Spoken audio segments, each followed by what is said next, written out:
You're listening to the Cricket Podcast. Hello, everyone, and welcome back to the Cricket Podcast for our IPL 2023 preview show. The next team on the docket, that's me. I'm going to talk you through them, and it's a big one. Max, in the break, described it as the first twist in our IPL predictions double episode. A reminder that these were predicted by our Patreons, and you can sign up to be a Patreon, patreon.com/the Cricket Pod for bonus content and a hangout in our Discord and so on. The team, anyway, in question, Mumbai Indians. Mumbai Indians, who are currently second favourites with the bookies to win the IPL, have been called. That's right, Max. I had a look. Have been called by our Patreons as the team most likely to finish second bottom. If you aren't aware, Rohit Sharma is the captain. Mark Boucher is stepping in as coach this season after Jayawardene moved upstairs. They play in a blue kit, and they're random facts / random animal. Well, there was a few options here. So I was doing some reading just like you, Max. Apparently there's a national park inside Dubai with 200 odd leopards living there. I thought that would have been good if I thought this team were dangerous. In Dubai or Mumbai? In Mumbai. Okay, Mumbai. Dubai, yeah. We're going to go down the Dubai, Blacks. That'd be good. Pardon, Dan? Shivam Dubai. Shivam, yeah. Wrong team, mate. It could also have been a thing called a Bombay duck, which is a fish. I have heard about that. Yeah. But I've gone with the flamingo. Mumbai is famous for being a migratory stop off on wherever flamingos migrate from. The reason I picked them is that when you look at this Mumbai team and you look at like the six best teams on the six best players on the team sheet, you think that looks pretty good. But then you go further down and suddenly it starts to sort of thin out a little bit and look a little bit fragile. So just like the actual shape of a flamingo. And flamingos famously stand on one leg. Is this side unbalanced? It could be, right. They're top players. If you aren't aware, you've got Surya Kumar Yadav, you've got Jofra Archer, you've got Tim David. There are some pretty good players here at this team. And in fact, I think you could possibly argue that they have the best T20 batter in the world, the best T20 seam bowler in the world, and the best T20 hitter in the world in those three players. So they've been predicted to finish second last, but they're not a team of complete mugs. There's reasons, I think, in here to be optimistic if you're a Mumbai fan. However, there are also some pretty big weaknesses. They did have Jasprit Bumrah, but now he's out injured for the entire tournament. And we'll talk about who could come in for him, because I think that will make quite a big difference to their prospects. The makeup of the squad as well doesn't really make sense. Ross, in fact, you don't support this team. Max, Chelsea, they remind me a little bit of Chelsea in footballing terms. They've got 8 players that kind of do one thing, and then none of the other players you need. Like they've got a goalkeeper who's third rate, and they haven't got a centre forward. But in cricketing terms, Well, if the coaching staff of Mumbai Indians are anything like the coaching staff of Chelsea, they'll also play all 8 of those players that do the same thing every week. Yes. Well, I mean, and last season we saw a bit of that. And then finally, there's some big question marks around the spin contingent in this squad. There's depending which way you look at it, either a lot of experience or not very much experience in the options they could go for. I'm not sure I absolutely love them, but I think there are reasons to be optimistic. I'm going to go to you first, Ross. Mm-hmm. Mumbai Indians, are you a lover or are you a loather? So, was it said that bowlers win your tournaments, and their bowling lineup, other than Jofra, it leaves a lot to be desired. When people are telling all over Twitter at the moment that Jason Behrendorff is the saviour, it's not quite the kind of confidence boost I think it should be. It'd be interesting to see what Cameron Green can do in T20 cricket. Obviously, hasn't got an extensive record. But again, they're going to need some huge performances. And the way in which we talked about KKR, they have got some good players in this lineup who are big match winners, but they're going to need to come off nearly every single game for them to get there, because the supporting cast just isn't there. Yeah, it's a real feast or famine lineup, Dan, isn't it? Well, you talked about it being a bit like Chelsea.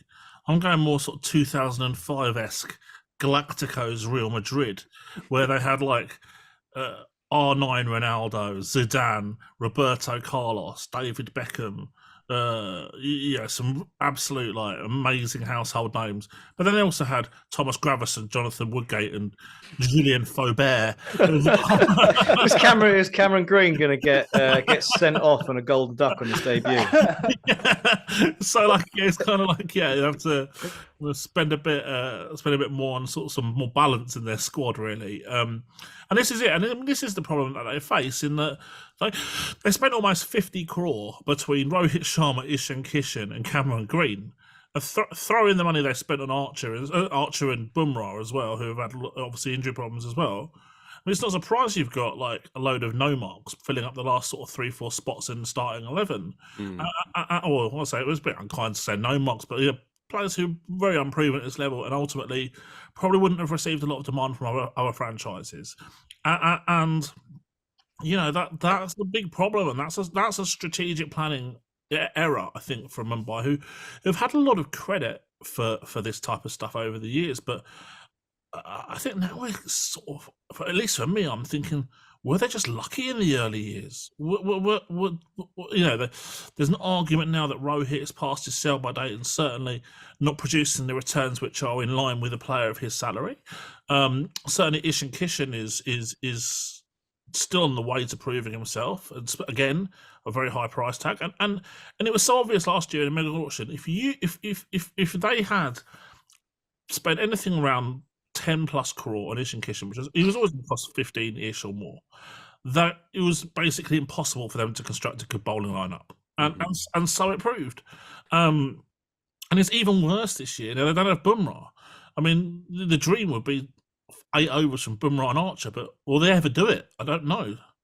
And now they're sort of forced, well, you've got a position where kind of Cameron Green's like your third best bowler, and he's like super unproven in T20. So huge. Not only that, but he kind of has to bowl 4 overs in every game. Like based on like whichever. There are a few ways you can do the lineup, and I've come up with one. And there's a lot of ways to skin a cat. I think they're going to have to end up in a situation basically where Green or perhaps Tilak Varma picks up an over here or there as well. But it's like you say, Green's probably their third best bowler. So he probably has to bowl 4. But even if he was their 5th best bowler, he probably has to bowl 4 because it just doesn't work otherwise. There's no other bowling options. Yeah. He's saying he's going full Sunday captain. He's going to open the batting and open the bowling. I mean, he might. I mean, I think there are a few things going on beyond that as well. I think one of the really interesting things, and I wonder whether this is with their home ground in mind, which of the IPL stadiums is not the most spin friendly. Like you can actually, I think, on Marine Drive at the Wankhede, you can maybe get away without having a top quality spinner, maybe. But they've really going to test that theory. I'm looking at their squad on Wikipedia, which lays it out quite nicely for a lot of the sides. And it says spin bowlers, Piyush Chawla. Well, yeah, no, it is that. I think like critic Shakeen. Yeah, he bowls off spin. As well as a guy that 2 other spinners as well. They got Shams Mullaney, I think. And Kartikeya as well. Kartikeya is the other one who I think might play. I mean, as far as I can see, it'll be probably between Shakeen, Kartikeya, and Chawla for that berth. As I said in the weaknesses bit, though, like one of them is as old as the tortoise, and the other 2 are like a 20 or 22. I think it's asking a lot for them to come in and also be a bowl 4 overs every game type bowler. And any one of those players, whether it's Chawla, who has had a very good IPL career. I'm not saying that he wasn't ever a good player. I just don't love having a 34-year-old, quite obviously a bit past his best leg spinner as your most seasoned campaigner. In that role, even if at home you might be able to get away with it. They also tried it last year and it didn't work then either. Well, just with a different version.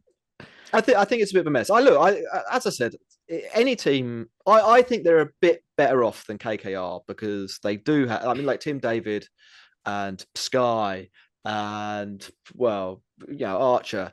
And they have slightly more individuals who single-handedly win you the game.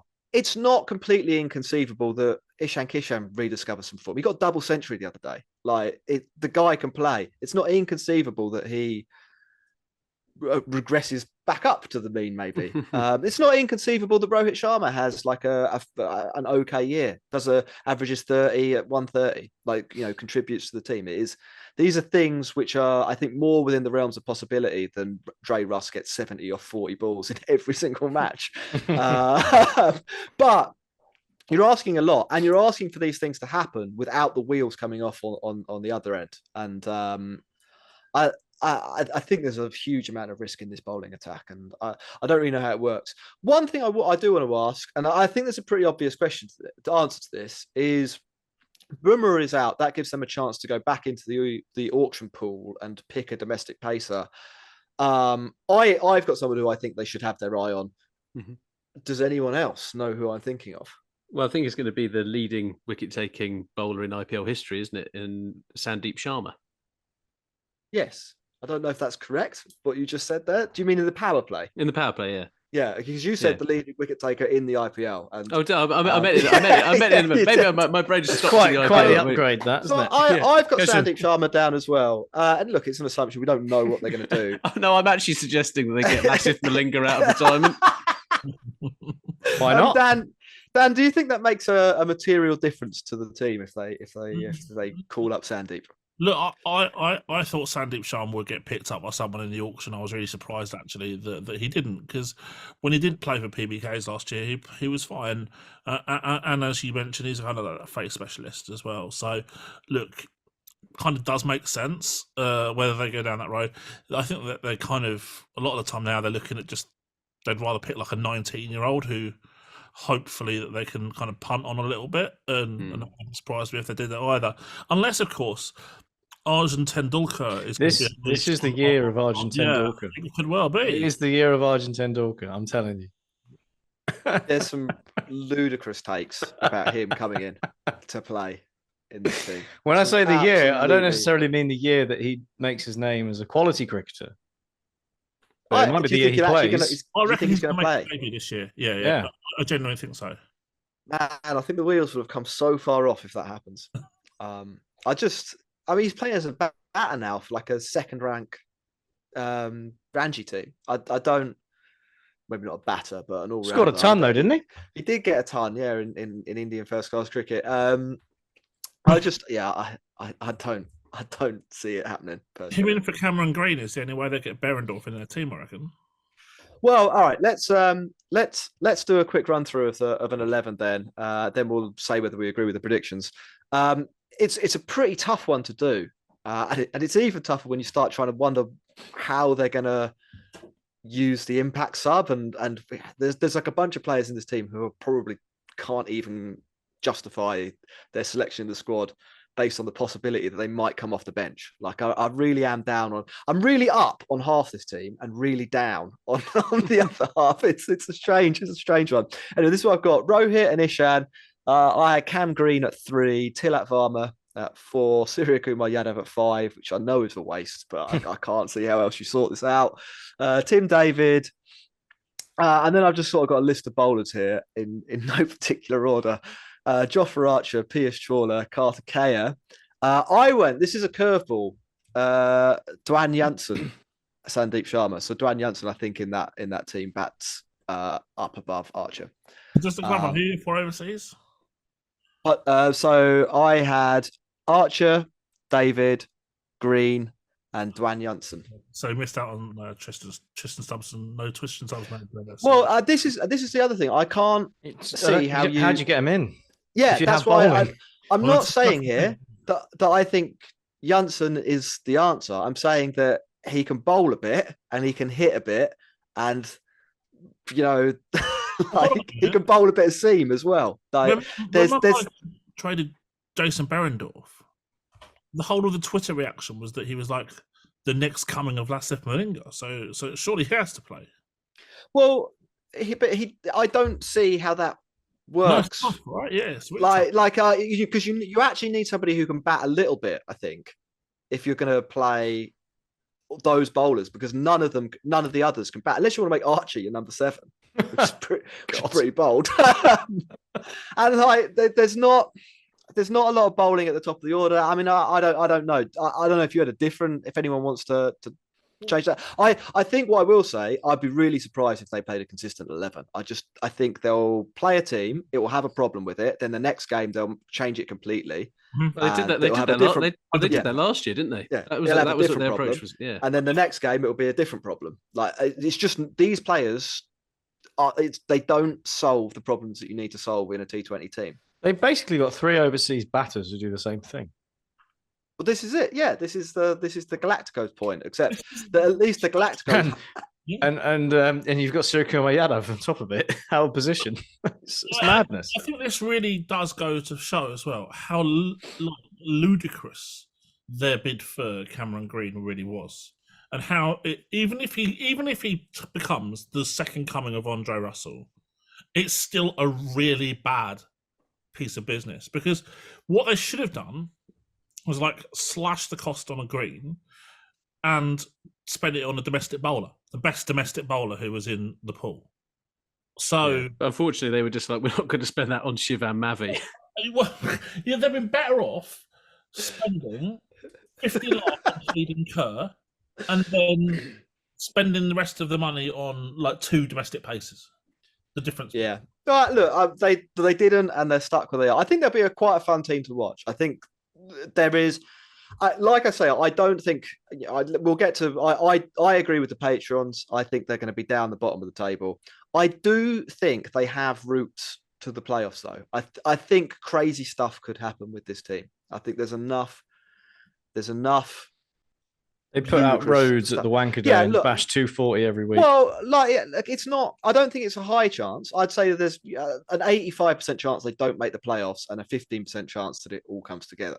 Maybe 90-10. Like, I think it's but I do think they have the potential to have a really good season. I don't see that for KKR. I just don't see that many ways for them to win. I think with Mumbai, I think there are a few ways that they put a few wins together. Like, Tim David and Suryakumar Yadav alone that's pretty tasty. Archer, if you play, big questions about how many games Archer's going to play, but it's not inconceivable if he plays, let's say 10, that he takes 18 wickets, something like that. Like, he could blow away a couple of teams, and then you're in business, aren't you? Like, it's a possibility. I think, though, I agree with the Patreons. Anyone very positive on this team? Nah, not really. I think we've highlighted just the problems. It just doesn't work. It's just there's nothing. There's no way of putting the pieces together that makes a whole thing. There's always a gap, and I think that's going to be that's going to be a consistent problem all year. I do think Berendorf will play more than you think, and I think he will possibly. I think he will actually do all right. I think left armers are normally a good addition into this side, and I think if they can get that up front, really push the power play. I know we kind of talk about the 3 wickets in the power play, and it's quite an interesting one, but if they can really target it with Archer, Berendorf, maybe there is that possibility, but it's a huge stretch. Yeah. And then as player to watch out for, I had Carter Kea as the kind of mystery spinner that might be interesting. Dan, anyone else? I'm going to go for. Obviously, he played quite a bit last year, but I'm going to go for Tilak Varma to have an unbelievable breakthrough season. He is miles ahead of the age curve right now from where his game is at, and I can see him having an extremely successful career. Right, that's Mumbai Indians done. We put them down the bottom. Sorry. We're back after the break. You're listening to the Cricket Podcast.